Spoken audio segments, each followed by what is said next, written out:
প্রায় 7 মাস হলো বাংলাদেশের হেড কোচ হিসেবে নেই চান্দিকা হাথুরুসিংহে। অস্ট্রেলিয়ার একটি সংবাদ মাধ্যমকে দেয়া সাক্ষাৎকারে বাংলাদেশ ছেড়ে যাওয়ার বিষয়ে বোমা ফাটিয়েছেন হাথুরুসিংহে। অস্ট্রেলিয়ার সংবাদ মাধ্যমকে দেয়া সাক্ষাৎকারে হাথুরুসিংহে বলেন, আমার উদ্দেশ্যে বাংলাদেশের সিইওর শেষ কথা ছিল আমার চলে যাওয়া উচিত। সে বলেছিল বোর্ডের কাউকে বলার দরকার নেই, আপনার টিকিট আছে। এটি আমার জন্য একটি সতর্কতা সংকেত ছিল। তখনই আমি একটু ভয় পেয়ে যাই। নিরাপত্তার অভাব বোধ করেছিলেন হাথুরুসিংহে। তিনি বলেন, সাধারণত সেই দেশে বাইরে বের হলে আমাকে একজন ড্রাইভার, একজন গানম্যান সঙ্গে থাকতো।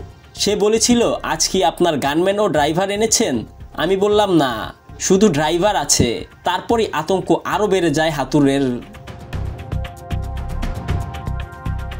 বাংলাদেশের সাবেক কোচ বলেন, আমি সরাসরি ব্যাংকে গিয়েছিলাম, দেশ ছাড়ার টাকা তোলার চেষ্টা করছিলাম।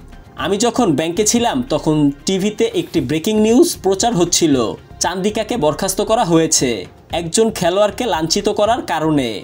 ওই সময় ব্যাংক ম্যানেজার এগিয়ে আসেন। তখন ব্যাংক ম্যানেজার বললেন, কোচ, আমাকে আপনার সঙ্গে যেতে হবে। রাস্তায় মানুষ আপনাকে দেখলে সেটা আপনার জন্য নিরাপদ নয়।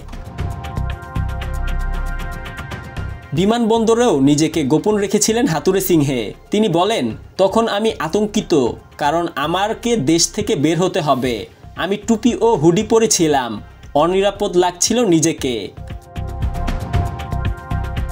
ওই সময় বিমানবন্দর থেকে গ্রেফতারের ঘটনাও অহরহ ঘটছিল। সেসব মনের কোণে উকি দিচ্ছিল হাথুরুসিংহের। দেশ ছেড়ে পালাতে চেষ্টা করার জন্য তারা আমাকে বিমানবন্দরে গ্রেফতার করতে পারত। এমন একটি ঘটনাও ঘটেছে যখন আগের সরকারের একজন মন্ত্রী দেশ ছেড়ে পালানোর চেষ্টা করছিলেন এবং বিমানটি রানওয়েতে থামানো হয়েছিল। সেখান থেকেই তাকে নামিয়ে এনেছিল। এই সব আমার মনে ঘুরপাক খাচ্ছিল তখন। তারপর প্রবেশপথের এক্স-রে মেশিনের যাচাই বাছাই শেষে বিমান বাহিনীর এক কর্মকর্তা আমাকে বললেন, আমি দুঃখিত কোচ, আপনি চলে যাচ্ছেন। আমি খুবই দুঃখিত।